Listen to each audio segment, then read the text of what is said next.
Jesus came down my ransom to be. Oh, it was wonderful love. For out of the Father's heart he came to die for me on the cross of shame, and from sin's bondage to reclaim. Oh, it was wonderful love. Clear to my vision the cross reveals beautiful actions of love, and all that by grace that I may be, when saved to serve him eternally. He came, he died for you and me. Oh, it was wonderful love. Wonderful, wonderful, wonderful love, coming to me from heaven above, thrilling me through and through. Oh, it was wonderful love.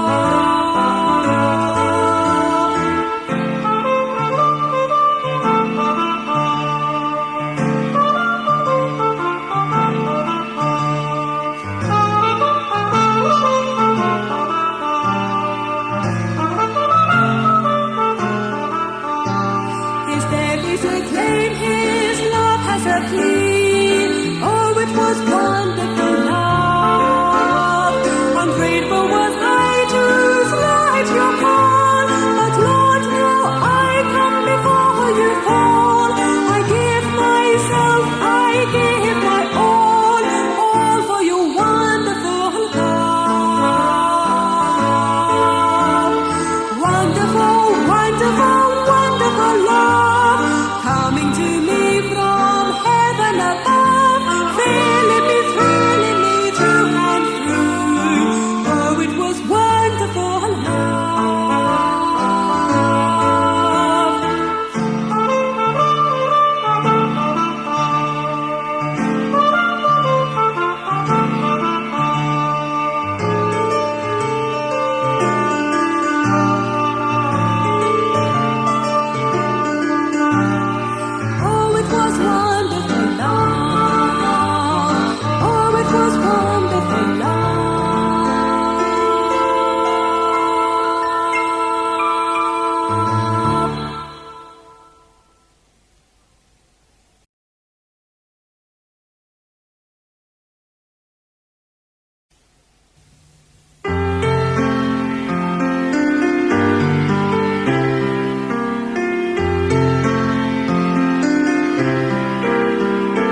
This peace is yours, no matter what the past has been.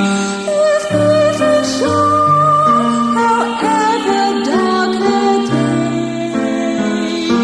In true serenity, the love of God is seen. His peace, the only certain way.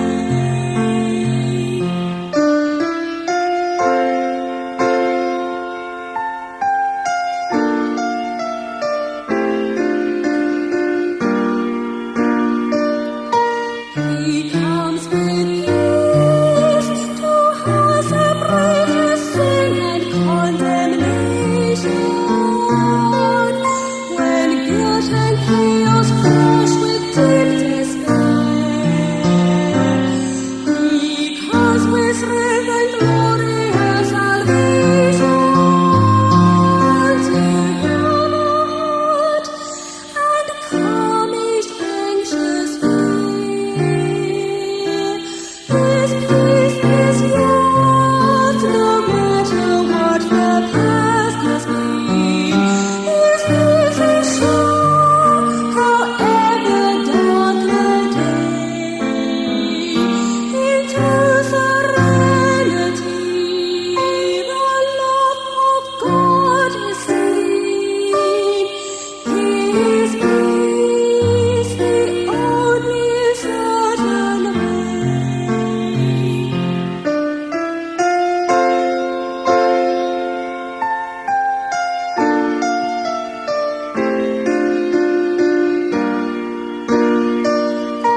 He comes with peace, the tomorrow's a troubled soul of healing. When courage goes to loneliness or pain, His perfect presence speaks of God and healing. As Jesus with His love draws near again, this peace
the end of our cathedral, where people buy and sell, it says Friends of the Cathedral, and I'm sure they wish it well. Perhaps they gave the bookstall of modernistic oak, and the chairs for the assistants, and the ashtrays for a smoke. Is it they who range the marigolds in pots of art design about the children's corner, that very sacred shrine? And do they hang the notices off old crusaders' toes and paint the cheeks of effigies that curious shade of rose? Those things that look like wireless sets suspended from each column, which bellow out the litany parsonically solemn, are these a present from the Friends? And if they are, how nice that aided by their echo one can hear the sermon twice. The 100 little bits of script, each framed in passepartout, and nailed below the monuments a clerical who's who, are they as well the work of Friends? And do they also choose the Chantry Chapel curtains in dainty tea-shop blues? The Friends of the Cathedral. Are they friendly with the Dean? And if they do things on their own, what does their friendship mean?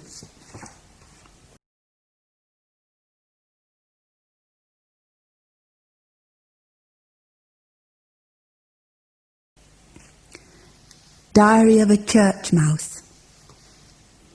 Here among long discarded cassocks, damp stools and half-split open hassocks, here where the vicar never looks, I nibble through old service books. Leaned alone, I spend my days behind this Church of England baize. I share my dark forgotten room with 2 oil lamps and half a broom. The cleaner never bothers me, so here I eat my frugal tea. My bread is sawdust mixed with straw. My jam is polish for the floor. Christmas and Easter may be feasts for congregation and for priests, and so may Whitsun. All the same, they do not fill my meagre frame. For me, the only feast of all is autumn's harvest festival, when I can satisfy my want with ears of corn around the font. I climb the eagle's brazen head to burrow through a loaf of bread. I scramble up the pulpit stair and gnaw the marrows hanging there. It is enjoyable to taste these items ere they go to waste. But how annoying when one finds that other mice with pagan minds come into church my food to share, who have no proper business there. 2 field mice, who have no desire to be baptized, invade the choir. A large and most unfriendly rat comes in to see what we are at. He says he thinks there is no God, and yet he comes. It's rather odd. This year he stole a sheaf of wheat. It screened our special preacher's seat.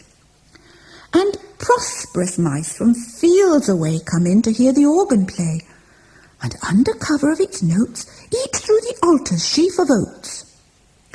A low church mouse who thinks that I am too papistical and high, yet somehow doesn't think it wrong to munch through Harvest Evensong, while I, who starve the whole year through, must share my food with rodents who, except at this time of the year, not once inside the church appear. Within the human world I know such goings-on could not be so, for human beings only do what their religion tells them to. They read the Bible every day, and always night and morning pray, and just like me, the good church mouse, worship each week in God's own house.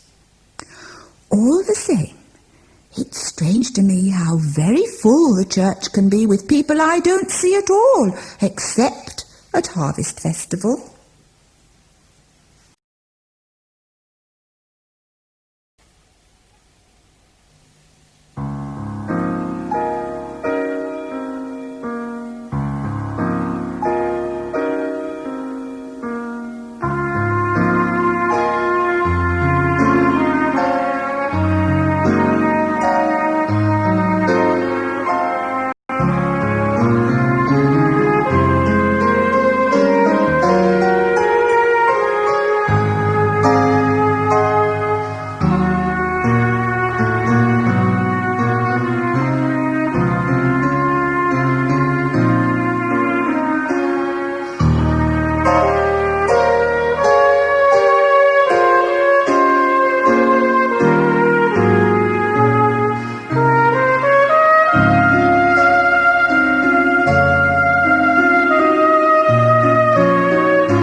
blame the vicar.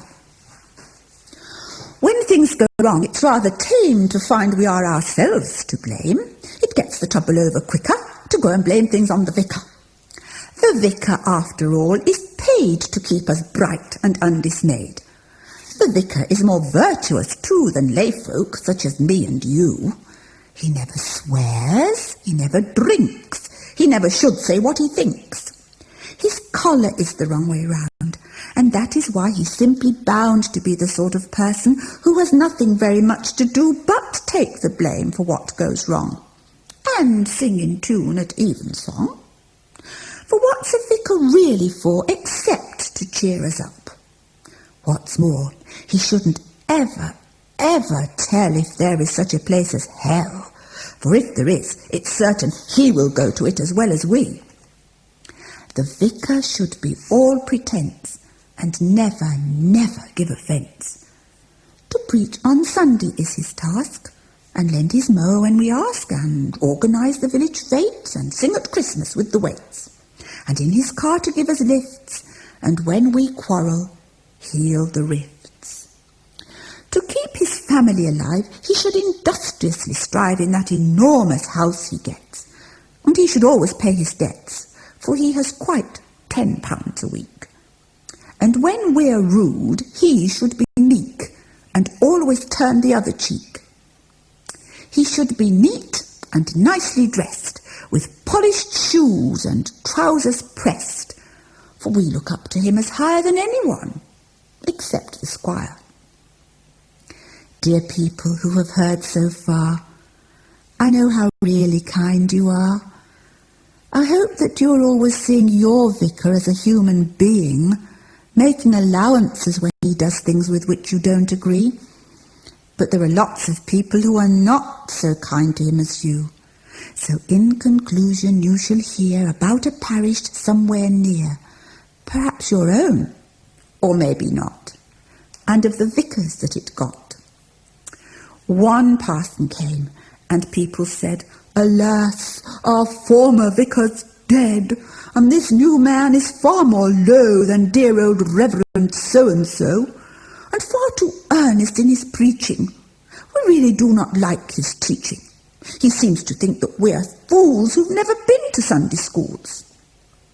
That vicar left, and by a new one came. "He's much too high," the people said, "too like a saint. His incense makes our Mavis faint." So now he's left, and they're alone, without a vicar of their own. The living's been amalgamated with one next door they've always hated. Dear hearers, from this rhyme take warning, and if you heard the bell this morning, your vicar went to pray for you, a task his prayer book bids him do. Highness or lowness do not matter. You are the church and must not scatter. Cling to the sacraments and pray, and God be with you every day.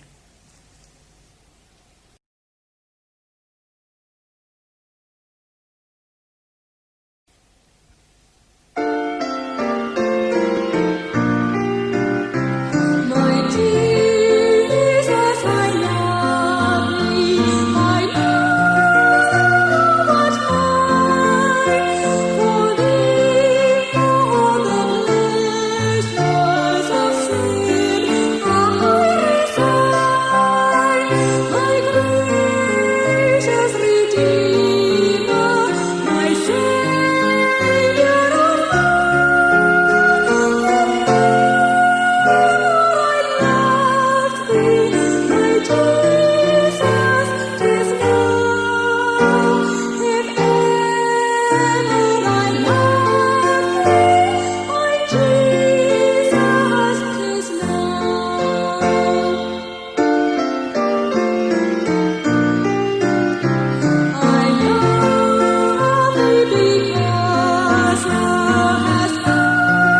please keep at home at school or play.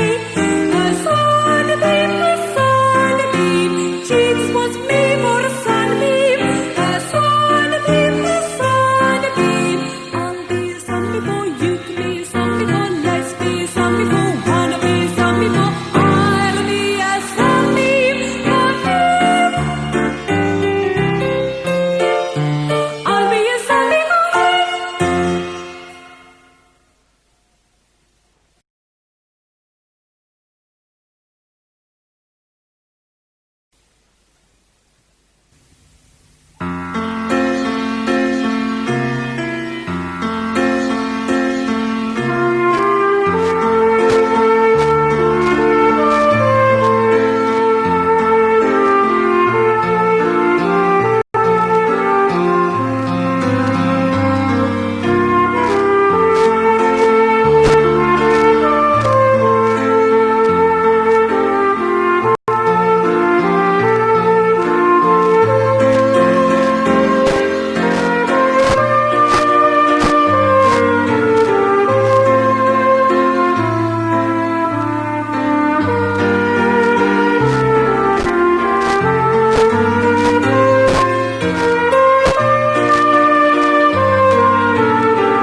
In breathless silence they waited, all the people who filled that great domed hall. Alfound had oft been there before. They'd heard his messages o'er and o'er, but somehow he looked more frail that night as he came to view in the brilliant light. His strength was ebbing, his eyes were dim, but strong and brave was the heart in him. The soldier's spirit, the prophet's fire burst forth in his lifelong heart's desire. A fiery passion for souls was there which seemed to electrify the air. And baring his heart to all the world, he stood with the blood and fire unfurled and sent this challenge to foe and friend. I'll fight. I'll fight to the very end. While children suffer and cry for bread, I'll fight till they're warmed and clothed and fed. While stricken women in sorrow weep, while lost girls wander in anguish deep, while men in a prison dark are bound, while there is a drunkard to be found, while one dark soul is without the light, to the very end I'll fight. I'll fight. His voice re-echoes through years gone past, this stirring message, which was his last. We flash our answer in quick reply. We'll raise the banner he held so high. We'll fight on the field where our founder fell for the Lord Jehovah he served so well. And say as our life's full strength we spend, I'll fight. I'll fight to the very end.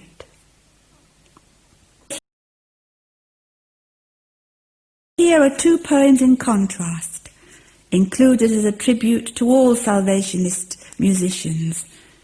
Indeed, in a sense all Christian musicians everywhere. The critic. He was sitting in the gallery, listening to the band. He thought himself a critic and was feeling mighty grand as he loudly made his comments for all around to hear. He made himself a perfect pest to people sitting near. The cornets, they were terrible. Their tone was really rough. The basses couldn't do a thing. They hadn't half enough.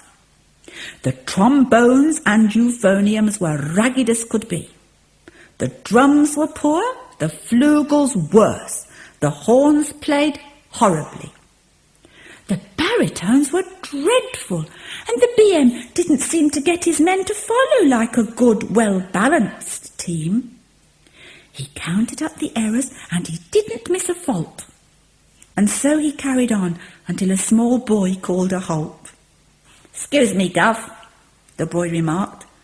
"You seem to have it wrong. This meeting ain't a contest. That ain't why they've come along. These men have got a message. It's an old un, but it's true. If ain't a band what's playing as could please the likes of you. That man what plays the monster is my father, do you hear? He used to come home sozzled, and he'd sell me boots for beer. But the army went and found him. He got saved. I'm proud to say he's now the finest father, and I likes to hear him play. Now others in the band are toffs and never have been poor. They likes to play the music, and they know what bands are for. So don't sit criticising the dear old army band. Just think of all the good they do. Cool. Ain't that plain grand?"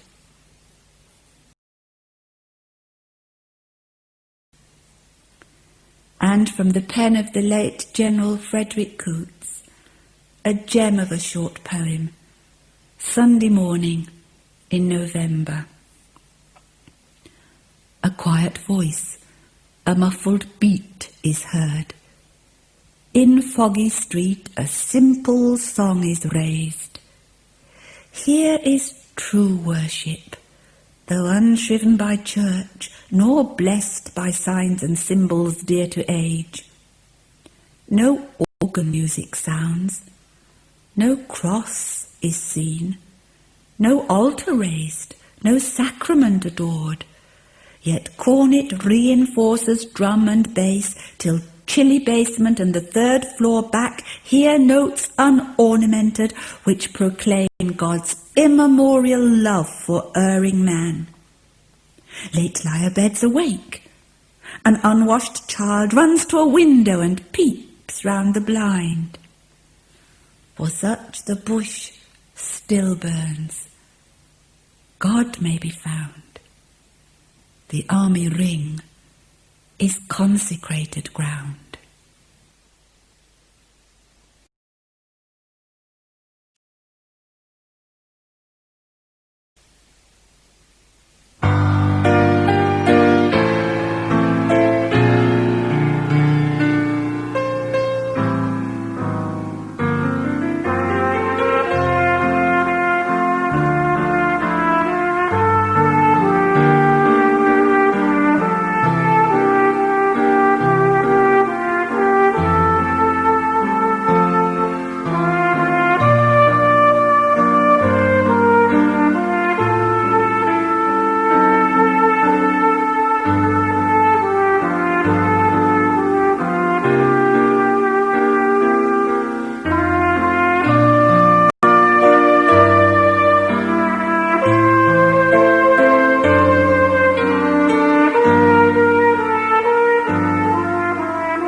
This is a reading which tells us about God's love, and it's called On the Bus, and it's written by John Bell. Perhaps you'd like to imagine the story and your place in it as I read. You are sitting on a bus, on an ordinary single-decker bus going on an ordinary journey to your home or to a friend's home. There are only 3 other people in the bus. A woman with 2 children sitting near the front. It's about 4 o'clock in the afternoon. It's a dull day, and this makes you glad to be in the warmth. You are enjoying the journey, daydreaming, looking out of the window, not being disturbed by anyone or anything. The bus stops, and out get the mother and 2 children. The bus waits, then on comes an old woman, not very tall, but quite stout, wearing an old brown coat and a cheap headscarf. In her arms she is carrying a bundle of something or other. You can't quite see it until she pays her fare and comes up the bus, intending to sit across the passage from you. You look at her closely as she makes to sit down. Her brown coat, her cheap head square with a rose pattern on the borders. She is quite stout, and she has straggly grey hair which falls across her brow, and under her arm she carries a bundle of newspapers, evening newspapers. She looks around and sees you staring at her. "Hello," she says, and you say hello back. As you look at her, you see that she has a round face, weather-beaten, with 2 small piercing blue eyes, but a smiling face, made comical because when she speaks you see that her top front tooth is missing. She keeps looking at you, smiling. You feel you should say something, but you don't know what. Then you nod at a bunch of newspapers under her arm and, assuming her to be a street vendor, you say, "Is that your full-time job?" "Oh no, this is just a very small part of my job." "So, what do you do? I mean, what are you?" "I'm an angel." And you feel you want to snigger. You turn your head away to look out of the window, and then you turn it back and say quickly, "You're a what?" "I'm an angel." "No, you're not." "Have you ever seen an angel before?" "No, but..." "No, but..." You haven't seen an angel before, so you wouldn't know if you saw one. Sometimes angels get dressed up as wrestlers, with sweatbands on their wrists. Sometimes they get dressed up like building surveyors and carry plumb lines in their hands. And sometimes they appear like old newspaper sellers with grey hair and teeth missing. We don't always wear wings and halos, you know. You can hardly speak, but then you ask, "What are you doing here?" I'm doing what angels normally do. I'm bringing a message. "Who for?" For you. "For me? But who from?" From God. And while you stare in total disbelief, the old woman puts her hand into her coat pocket and brings out an envelope. Is this your name? And she shows you the envelope, on which you see your name written, your first name, in clear handwriting. "Yes." Then it's for you. "What's it about?" It's the one thing you always forget, the one thing you'll need to remember if you're going to get anywhere in life. "Pardon?" It's the one thing you'll always forget, the one thing you need to remember if you're going to get anywhere in life. "Do you know what it says?" Yes, and maybe so do you. Then she stretches out her hand and gives you the envelope, with your name on the front. You accept it and look at it in total confusion. You want to pinch yourself to make sure that it's true. You look up again at the old woman, but she's not there. The bus hasn't stopped, it's still moving, but she's not there. So you've been having a daydream. And then you look at your hand, and there is still the envelope with your name, and in it a message from God, something that you always forget, and you begin to wonder what it might be. What is it you always forget? Has it to do with your prayers? Has it to do with the church? Has it to do with the person you keep criticising? Has it to do with some habit you know you have to kick? What is it you always forget? You begin to get scared. Your hands shake a bit. If God knows everything, then what is written inside might be quite devastating. You look at the envelope again, and you tug at the corner until it opens. You put your finger inside and take out a card. A white card.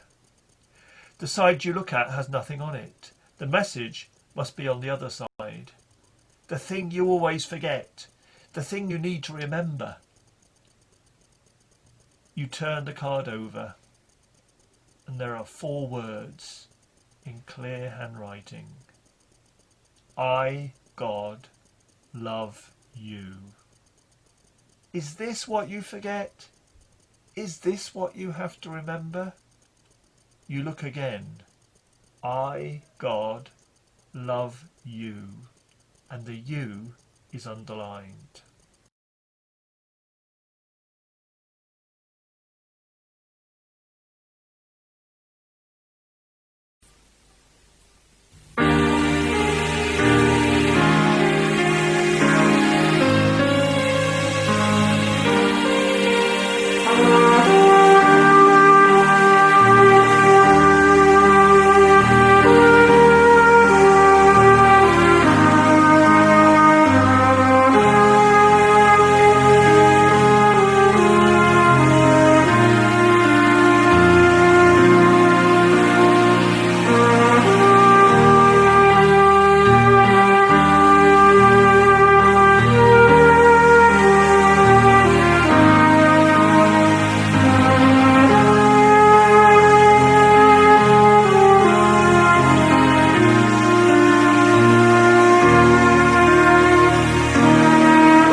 In the Jesus Storybook Bible, Sally Lloyd-Jones paraphrases well-known verses from Matthew 6.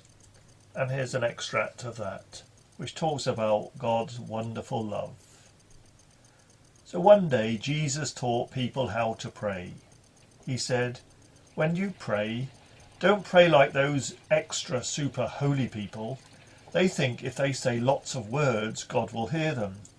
But it's not because you're so clever or good or so important that God will listen to you.